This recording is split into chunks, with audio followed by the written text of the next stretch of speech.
Morí en las Termópilas. No porque quisiera morir, sino porque retroceder jamás fue una opción.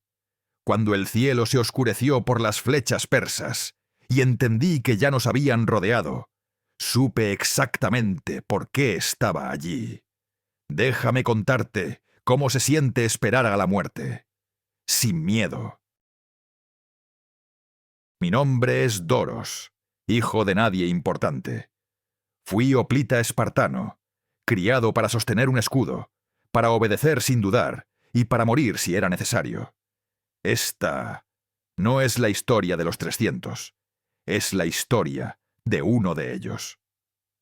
Y empieza mucho antes de que los persas vieran nuestras lanzas. No nací con una lanza en la mano.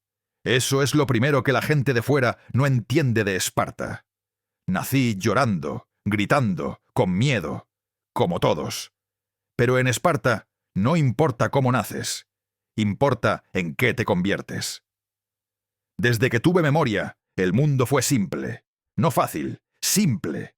Había órdenes, había disciplina, había vergüenza y honor. Y entre esas 4 cosas se construía un hombre. A los 7 años me arrancaron de mi madre.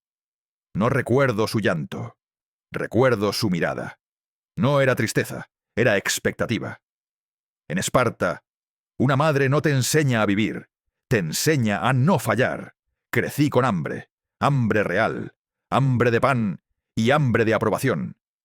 Dormíamos poco, corríamos descalzos, peleábamos entre nosotros, no para odiarnos, para aprender a mantenernos en pie cuando dolía. Cada golpe tenía un propósito, cada humillación, una lección. Si llorabas eras débil, si robabas y te atrapaban, no te castigaban por robar, te castigaban por dejarte atrapar. Así se forma un espartano. No nos hablaban de gloria, nos hablaban de deber. El escudo no es para ti, nos decían, es para el hombre que tienes al lado. Y eso se quedó grabado más profundo que cualquier cicatriz. Cuando crecí, cuando mis hombros se ensancharon y mis manos dejaron de temblar al empuñar una lanza, entendí algo. Yo no era especial. Ninguno de nosotros lo era, y precisamente por eso éramos temibles. Porque el miedo no se centra en un solo hombre, se multiplica cuando enfrenta a una formación. La falange no era solo una táctica, era una forma de pensar. Avanzas porque el de atrás empuja, no retrocedes porque el de adelante confía. Si caes, el siguiente ocupa tu lugar sin mirar atrás. No hay héroes en una falange. Solo responsabilidad compartida. Cuando llegó el mensaje de que el gran rey marchaba hacia Grecia, no hubo discursos largos, no hubo pánico. Los persas ya eran un rumor constante. Un murmullo que venía del este como una tormenta lenta. Decían que eran incontables, que sus ejércitos bebían ríos secos, que traían hombres de tierras que no sabían pronunciar nuestros nombres. Decían que traían caballos que aplastaban cuerpos, bestias enormes que pisoteaban filas enteras, arqueros que oscurecían el cielo. Y aún así, nadie preguntó, ¿y si perdemos? La pregunta fue otra. ¿Dónde los detenemos? Cuando supe que marcharía con el rey Leónidas, sentí algo extraño. No orgullo, no miedo, calma. Leónidas no era un dios. No necesitaba serlo. Era un hombre que caminaba entre nosotros. Comía lo mismo, dormía igual, escuchaba más de lo que hablaba. Y cuando hablaba, no gritaba, no hacía falta. Su sola presencia enderezaba espaldas, nos miraba como iguales. Eso es lo que más respeto infundía. Cuando eligió a los que iríamos a las Termópilas, no escogió a los más jóvenes. Escogió a los que ya tenían hijos. Muchos no lo entendieron. Yo sí. No íbamos a ganar una guerra. Íbamos a comprar tiempo. Y el tiempo se compra con vidas. Marchamos hacia el paso estrecho, ese cuello de piedra entre montaña y mar. Un lugar donde el número no importaba, donde una falange podía convertirse en una muralla. El aire olía a sal, a roca húmeda, a destino. Cuando vimos por primera vez al ejército persa, entendí lo que significaba la palabra inmenso. No era solo cantidad, era diversidad. Hombres con túnicas de colores, escudos ligeros, arcos curvados, lanzas largas, caballería inquieta que resoplaba y golpeaba el suelo. No formaban como nosotros, eran una masa viva. Y luego estaban ellos, los inmortales. Se notaban incluso desde lejos, no por su tamaño, por su silencio. Mientras los demás hablaban, gritaban, se movían, ellos permanecían quietos, como si ya supieran que iban a matar o a morir. Cuando el rey persa envió emisarios pidiendo que depusiéramos las armas, nadie se rió. La risa es innecesaria cuando la respuesta es obvia. Leónidas dio un paso al frente. Su voz fue clara, sencilla. No hubo insultos, no hubo bravatas, solo una negativa. Ahí supe que no volvería a casa. La primera oleada llegó al amanecer. Los persas avanzaron confiados. Pensaban que nos romperían por pura presión. Nos formamos, escudos arriba, lanzas al frente. Sentí el empuje del hombre detrás de mí. Sentí mi respiración mezclarse con la del que estaba a mi izquierda. El mundo se redujo a un rectángulo de bronce frente a mis ojos. El choque fue brutal. No hay música en una batalla, solo metal contra metal, gritos que no distinguen idioma. El crujir de huesos. Mi lanza encontró carne. No miré a los ojos, no había tiempo. Empujábamos, avanzábamos un paso, retrocedíamos medio. Cada movimiento estaba ensayado desde la infancia.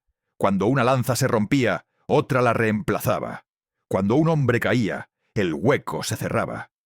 Los persas gritaban, nosotros respirábamos. La diferencia no era la fuerza, era la disciplina. Horas después, el suelo estaba cubierto de cuerpos, persas en su mayoría, pero también algunos de los nuestros. Y cada vez que uno caía, el peso sobre el escudo aumentaba. Porque el escudo del caído no desaparece, pasa a ser responsabilidad del siguiente. El segundo día, trajeron más. Caballería. Pensaron que el impacto rompería nuestra línea. No conocían el paso. Los caballos no podían maniobrar. Se estrellaban contra la formación. Caían, relinchaban, morían. Los elefantes. Eso sí fue diferente. El suelo tembló cuando avanzaron. Nunca había visto algo así. Bestias enormes, con colmillos decorados, cubiertas de telas de guerra. Por un instante, lo admito, sentí miedo. No por mí, por la línea. Pero una falange no piensa. Responde. Lanzas al frente, puntas buscando ojos, articulaciones, carne blanda. Los elefantes gritaban como niños gigantes. Algunos retrocedieron, otros cayeron, y el suelo volvió a temblar. Cuando llegaron los inmortales, el aire cambió. No gritaron, no cargaron sin orden, avanzaron despacio, profesionales. Ahí la lucha fue distinta, más cercana, más sucia, espada contra espada, escudo contra escudo. Sentí el impacto en el brazo, sentí el cansancio en los pulmones, y aún así, seguí empujando, porque el hombre a mi lado seguía empujando. Al caer la noche, sabíamos algo. Nos estaban estudiando, buscando una grieta, y la encontraron, no en la falange, en el terreno. Cuando nos avisaron de que habían rodeado el paso, no hubo gritos, no hubo caos, solo silencio. Leónidas caminó entre nosotros, nos miró uno por uno, no dijo moriremos, no hizo falta, dijo algo mejor. Hoy Esparta será recordada, y por primera vez sonreí, porque entendí que todo lo que había vivido me había preparado para ese momento exacto. Cuando supimos que el paso había sido rodeado, el mundo se volvió extrañamente claro. No hubo pánico, no hubo carreras, solo una certeza pesada, asentándose en el pecho como una piedra caliente. La muerte deja de ser aterradora cuando deja de ser una posibilidad y se convierte en un hecho. Algunos hombres rezan en esos momentos, Otros lloran, nosotros ajustamos las correas del escudo. Recuerdo mis manos. Temblaban, no de miedo, de cansancio. Habíamos luchado durante días. Días empujando cuerpos, respirando polvo, sangre seca pegándose a la piel, como una segunda armadura. Mis brazos ardían. Los hombros parecían de piedra. Cada respiración entraba como fuego. Y aún así, nadie pidió retirarse, porque ya no defendíamos Grecia. Defendíamos lo que éramos. Leónidas reunió a los que quedábamos. No éramos 300 ya, ni siquiera cerca. Muchos yacían en el suelo del paso, mezclados con persas. Otros habían sido enviados atrás. Los que nos quedamos porque queríamos. No hubo discursos largos. No hacía falta explicar nada. Cuando el rey habló, fue directo. Los que quieran irse, pueden hacerlo ahora. Nadie se movió. No porque fuéramos valientes, sino porque irse habría sido vivir roto. En Esparta no se teme a la muerte. Se teme a volver sin honor. Así que nos formamos una última vez. Pero ya no era la misma falange. Las lanzas estaban rotas o acortadas. Muchos escudos abollados, agrietados. Algunos hombres ya no podían sostenerlos correctamente. Aún así, la formación existía. Porque una falange no es perfecta, es obstinada. Cuando el enemigo atacó desde ambos lados, el ruido fue ensordecedor. Ya no era una marea que chocaba de frente, era un enjambre. Persas por delante, persas por detrás, gritos en idiomas distintos, órdenes que no entendíamos, pero tampoco necesitábamos entender. El combate se volvió cercano, demasiado cercano. No había espacio para empujar, solo para matar o caer. Recuerdo a un joven persa. No tendría más de 17 inviernos. Me miró antes de atacar. Sus ojos estaban llenos de terror. Por un instante, dudé. Ese instante casi me mata. Su espada chocó contra mi escudo. Sentí el impacto recorrer el brazo hasta el hombro. Respondí por reflejo.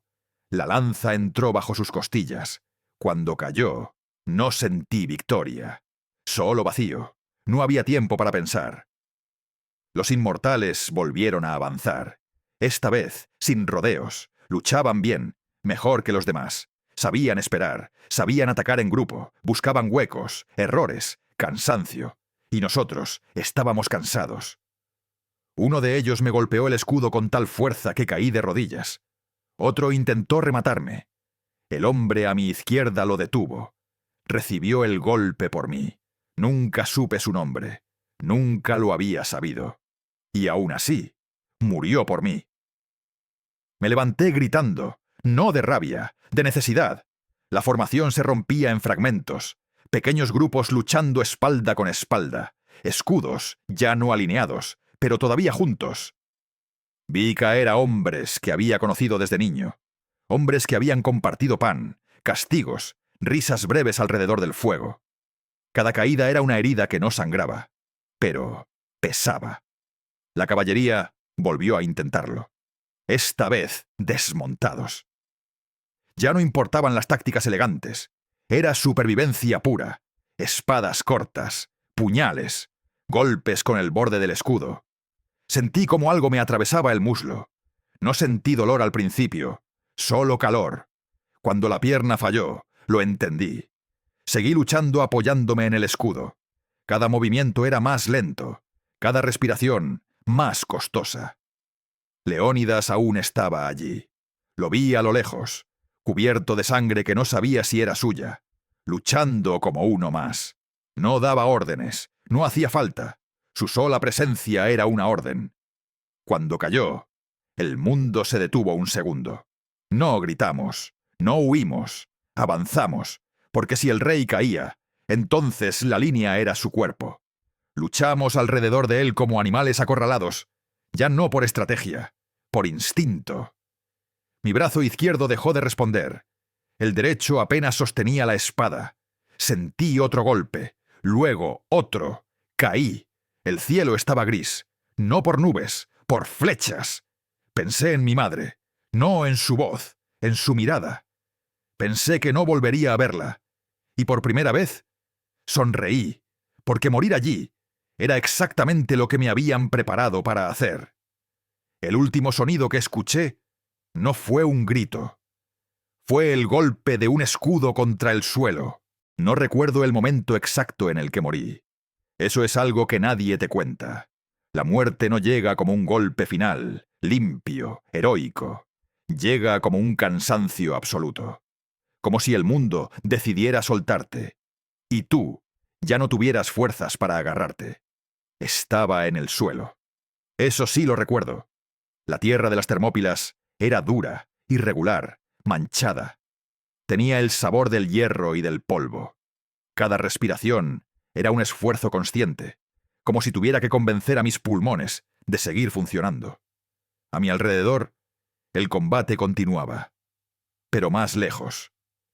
No porque se hubiera alejado, sino porque yo me estaba yendo. Vi piernas correr. Escuché órdenes en lenguas que no entendía. Sentí vibraciones en el suelo cuando algo pesado cayó cerca. Intenté levantarme. Mi cuerpo no respondió. Y ahí comprendí algo que nunca había pensado antes. El cuerpo es solo una herramienta. Una buena herramienta.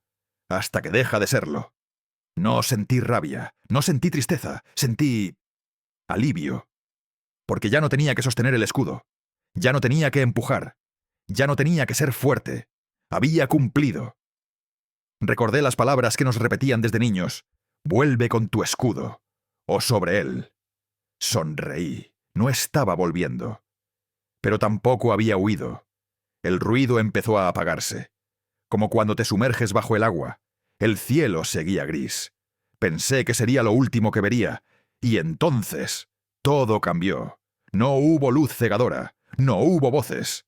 Solo claridad. Ya no sentía dolor. Ya no sentía peso. Pero recordaba todo. Recordaba el primer día que sostuve una lanza. Recordaba el frío del entrenamiento nocturno. Recordaba el olor del cuero mojado. Recordaba la presión del escudo del hombre detrás de mí y la confianza absoluta en que estaría ahí. Comprendí algo que nunca había sabido explicar en vida. No luchábamos por Esparta como ciudad, ni por Grecia como palabra. Luchábamos por el hombre a nuestro lado, por no romper la línea, por no ser el primero en fallar. El sacrificio no era morir. El sacrificio habría sido vivir sabiendo que corriste. Desde donde estoy ahora, no sé llamarlo cielo, ni Olimpo, ni nada parecido, no hay coros, ni tronos, ni dioses observando. Solo memoria. Y la memoria es cruel, pero también justa. Veo la batalla completa ahora. Veo cómo nuestra resistencia dio tiempo. Cómo los griegos se prepararon. Cómo el nombre de ese paso se convirtió en advertencia. No porque fuéramos invencibles, sino porque no cedimos. Veo a Leónidas caer, no como rey, sino como soldado. Veo a los persas avanzar sobre cuerpos que no retrocedieron ni un paso. Y veo algo más. Veo que, siglos después, todavía hablan de nosotros. No porque ganamos, sino porque elegimos. Elegimos quedarnos cuando lo lógico era huir. Elegimos luchar cuando la muerte era segura. Elegimos que nuestro final tuviera sentido. Eso es lo que significa ser espartano. No nacer fuerte, no ser cruel, saber exactamente quién eres cuando ya no queda nada más. Si pudiera hablarte como hombre vivo, no te diría que busques la muerte. Te diría algo más difícil. Encuentra aquello de lo que no serías capaz de huir. Aquello por lo que, llegado el momento, te quedarías firme aunque todo te rodee. Porque al final, no te juzga un dios. No te juzga la historia. Te juzgas tú. Y dime ahora tú, ¿por qué lucharías si supieras que no vas a sobrevivir? Si esta historia te dejó una sensación pesada en el pecho, si entendiste lo que significa luchar, sabiendo que no vas a volver, entonces el siguiente relato es el paso natural. Porque hubo otro momento en la historia en el que hombres comunes fueron enviados a morir, no en un paso de montaña, sino en un mar que no perdona errores. La batalla naval entre Roma y Cartago. Hombres que no eran marineros, subidos a barcos por primera vez, enfrentándose a la flota más poderosa del mundo antiguo. Allí no había suelo firme. No había formación que sostener. Solo madera crujiendo, agua helada, y el terror de hundirse con el escudo puesto. Si en las Termópilas aprendiste cómo se muere de pie, en esta historia vas a escuchar cómo se muere, ahogándose, sin rendirse. Te espero en el siguiente video. Porque algunas batallas no se luchan por ganar, sino para demostrar que incluso el miedo puede ser desafiado.